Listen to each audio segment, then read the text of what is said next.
actually like a few days late filming this month for my favorite things from last month, but better late than ever. I meant to do it actually on Halloween, and then time got away from me because I went live on Instagram for the rest of the night. And then I meant to the next day, and that didn't happen, so here we are! But anyways, here are my favorite things from October of 2017, in case you're watching this in the future. So, first things first, I know my friend Kayla's gonna be thrilled that one of these made it onto my list, is the Lipsest in Pumpkin Caramel Swirl. I am so in love with this, and I have been using it like crazy. I'm honestly gonna put more on right now, because I like this one just so dang much. It is perfection, guys. I love it, I love it, I love it. And I think you can still buy this one too, because she just posted a list over on her Lipsest Instagram account earlier today of all the flavors she currently has available up on her eBay. So if you haven't already seen that, you should go check it out. If there have been more recent releases that you guys have wanted to check out, check that list to make sure they're still available. So that is my first thing on the list. My second one, I've got my computer down on the floor right here next to me. So next one, which I'm shocked this made it onto it, but I'm thrilled that it did at the same time, is the Revo and Cucumber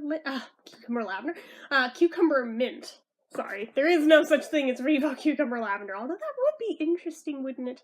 I'm gonna give it a re-sniff now because it smells so good. Yeah, I'm kind of shocked at how many people were throwing shade at it when this came out, to the point where it made me scared to open this one, even though it was the one that intrigued me the most when it came out of the 3 flavors that it was released with. And now I'm like, dude, this one's my favorite of the 3. Like, hands down, by a mile. So, this one's seen a lot of use too. I know it doesn't really show on the top layer of it, but it has, trust me. Not as much as the Burt's Bees Cucumber Mint, which honestly should probably still be on this list for how many months running out? I don't even know, but yeah, that tube is almost empty. I'm actually very thrilled now that I have a couple of backups from when I bought that, because that one was in a lot of 3 on eBay when I bought it, so now I see why it's just that good. So, okay, so there's that one, and then there are these 2 baby lips from overseas. The Baby Lips Sport. One is Ready for Sun, and the other one is Poolside Pink. I adore both of these. I like the other one too, but these 2 were like favorite things worthy, I feel like, because I've worn them a bunch since reviewing them both. The other one, not so much yet. I mean, I'm sure I will, just I haven't yet. But, yeah, these have seen a lot of use already. Very thrilled with the colors. If you haven't already watched the reviews on both of those, you totally should, because they are gorgeous on, and everybody should have them in their life. So, there's those. Of course, you knew this one was gonna make it on, because I have not stopped talking about it ever since I opened it. The EOS Sparkling Ginger from this year's Holiday Trio Pack. Oh my god, guys, I am just beyond infatuated, in love with this one. I wish they sold it individually so I could get a backup of it without having to buy a full 3-pack over again just to get this one. I mean, the packaging is gorgeous, it smells lovely. Like, for real, if you've ever smelled ginger ale, that is the exact scent, as far as I'm concerned. And it's wonderful. I love ginger ale, so there's that. And I feel like it has the best consistency out of any of the holiday Revos that they released this year. Or not Revo. What am I saying? Any of the holiday EOS that came out this year. The others, I mean, they're good too, but this one is just, it's perfection. It is perfection. So there's that. There is also, there's a lot of lip products in this one. The Chapstick Honey Blossom, which I'm really digging. It was a late comer to the list, but it still squeaked in. And I'm still blown away that this legit smells like honey. There are so few lip products that genuinely smell like actual honey and not just like generic sweetness or caramel masquerading as honey or something, you know? This actually legit does, and it feels amazing on your lips, and just, yeah, I've already made a visible dent down into it. If you guys can, let's see.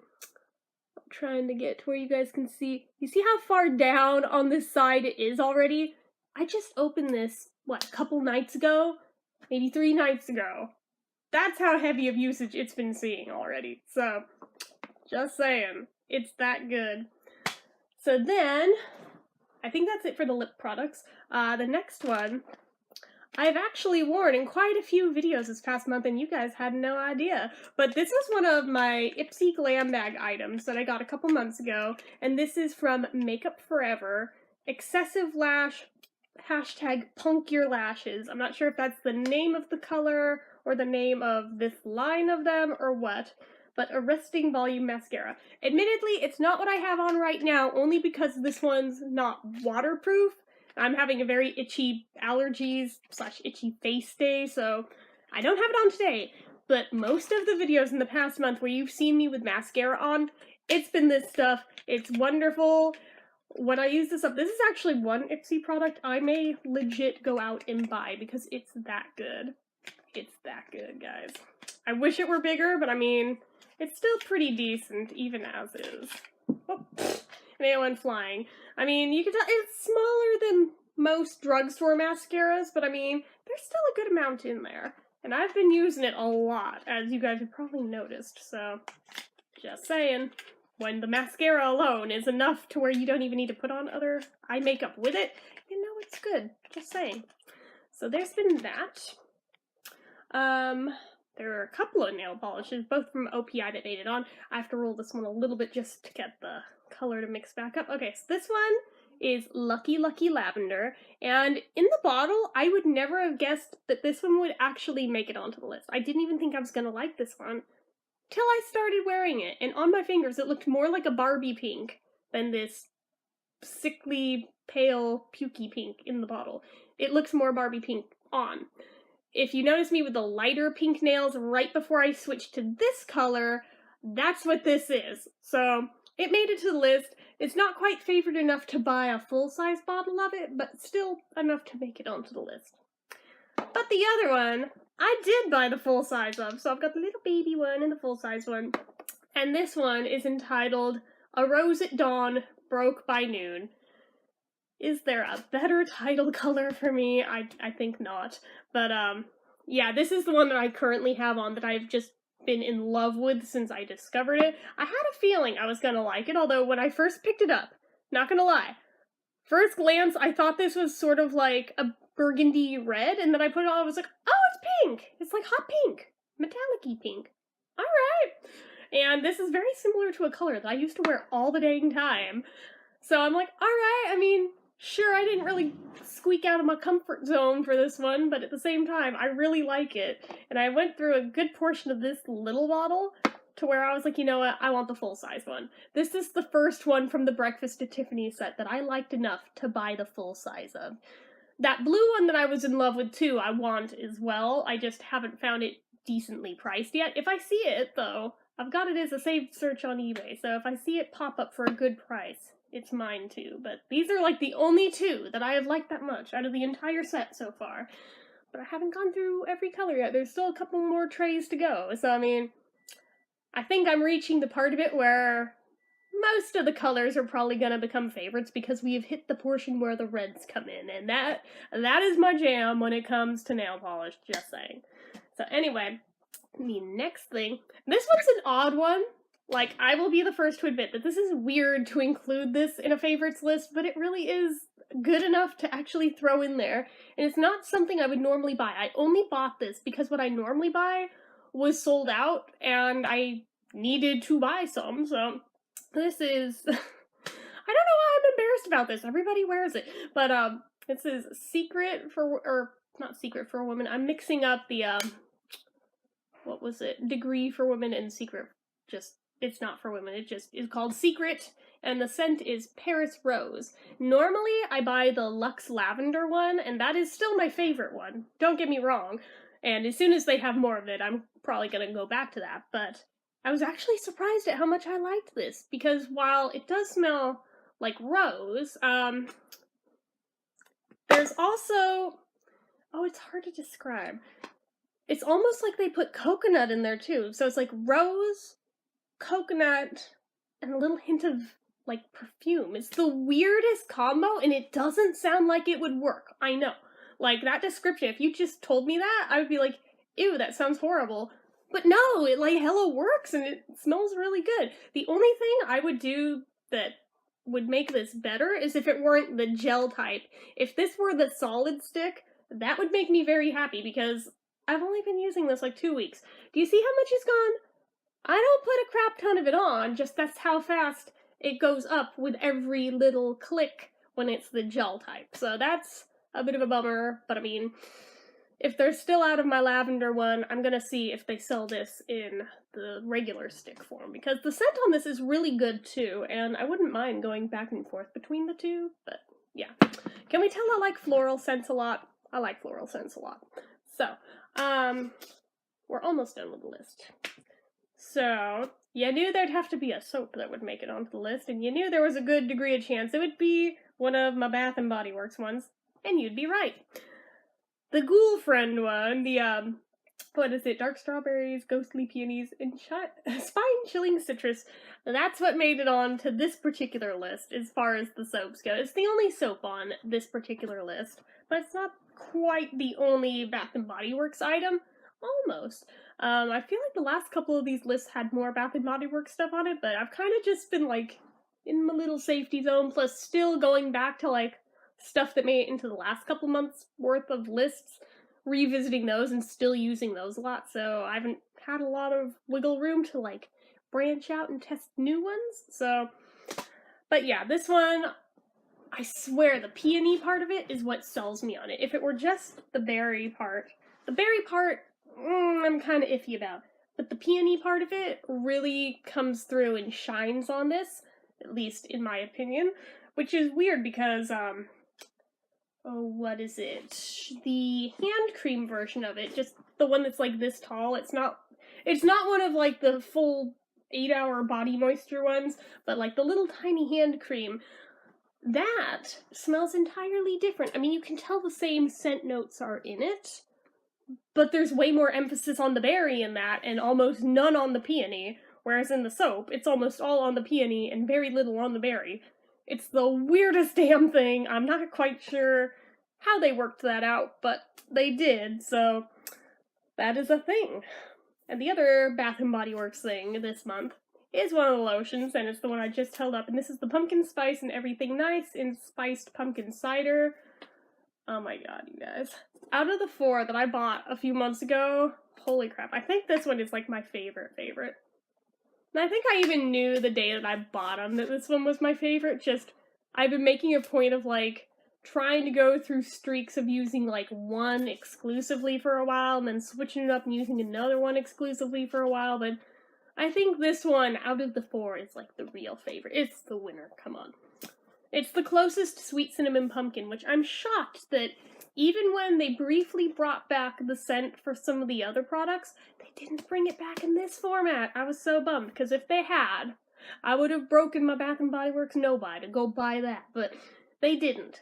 And it makes me sad, because these big old tubes of this, if you don't use them up in a year or two, they reek, and they're not good anymore. So, I have one in, what did I just say? I am having a brain fart. Sweet Cinnamon Pumpkin, from a few years back, and it's, like, unusably bad. It was time to let it go. So I was really hoping they'd do a re-release of it this year, and they didn't. But they did one of the hand lotions, so I was able to get a hold of that, but they didn't do one in the full-size one, and that made me sad. But what made me happy was that the hand lotion only cost me $2. So, I mean, $2? $12. I think I'll stick with the $2. I should have, if I'd been thinking, I should have grabbed a few of the $2 ones and called it a day, but didn't think of it. Oh well. So, there's only 2 things left on the list, and one of them I do not physically have here because I ate it, and I didn't keep the carton from it to show in this list because I really should have. I don't know why I didn't. I could have washed it out and held on to it a couple of days, but, it was by chance that I even had this because Safeway has, like, their deals of the week where, through their website, if you click certain things, you get coupons for, like, free items or, like, buy one, get one free, buy one, get 2 free, some shit like that. And this one was for Baskin-Robbins ice cream, the ones that they sell little pints of. and my dad picked up a couple in like mint chocolate chip, but he picked up a special one for me, and he picked up, I think it was Jamocha Almond Fudge, I think is the name of it. I'm not 100% on that title, but I know it has Jamocha in the title. And it's basically what it sounds like. It's like coffee, mocha, almond, and fudge. And it is freaking delicious. It reminds me of like the Haagen-Dazs coffee ice cream, but on steroids. And it's amazing. And oh my god, I want more of it. So I'm just like, dude, if they ever have that deal again, please get me more of that. That was amazingly good. So yeah, just say I probably should have just held on to the little container just so I could have it for the sake of this video and then toss it, but I couldn't think of it, so. But I ate it a few days ago, and it was good. While I was watching my marathon of South Park. So, anyway, last thing on the list, though, we do have one multimedia item, because I always got at least one. And this, again, none of them have been like a new thing, but this one, it's something I hadn't watched in a while. And now it makes me wonder, why haven't I watched it in so long? Oh my god, I still love it as much as the day I bought it, and as much as when I saw her on tour doing this. And it's the DVD for Liza's at the Palace. Oh my god. I just meant to like rewatch it once over the past month just because it'd been a long time since I'd seen it, and Cortez Alexander had posted a link that was comparing their rendition of the Williams Brothers to Kay Thompson's actual nightclub act with the Williams Brothers side by side, and it made me all nostalgic for that tour, so I watched it, and then I got the songs horribly stuck in my head, and I watched it again and again, and basically almost every day this past month I have been watching this at least once a day. Often more than once a day, because I'm that type of a fan. Because I am mildly autistic, and that is like my biggest trait that I show from it, is the again mentality. But this particular DVD, though, and this particular tour are always going to hold a special place in my heart, not because of when I became a fan of Liza's, because I was already a fan, but this was like my jumping on point for seeing her in concert. Because the very first time I saw her, this show was in its infancy. It wasn't even being called this yet. It hadn't even hit the Palace Theater yet. But I got to see it. I mean, I've pretty much seen the changes throughout the tour over the years that it took while it was shaping. I even saw them before they had Tiger Martina. I saw them when they had Clark Thorell. And it's kind of ridiculous how many times I saw this tour. But, yeah, pretty much almost every time I've seen Liza, it had to do with this tour, with the exception of the last 3 were from the Confessions tour, but everything else was some iteration of this right here. So it's always going to hold a very special place in my heart for that, because, oh my god, just probably some of my best memories were from following this tour around for a few years. Yeah, that probably sounds stalker-esque. I swear it wasn't. It just worked out that way. Not worked out that way, stalker. Jeez, I need to stop talking, but I'm making it worse. But no, just, they were spaced out, but it's the tour that it kind of evolved and shifted and became this. And then I got to see it in all its glory, and then I saw it some more as it was winding down afterwards. So, I mean, I saw literally every iteration of it, which is really cool.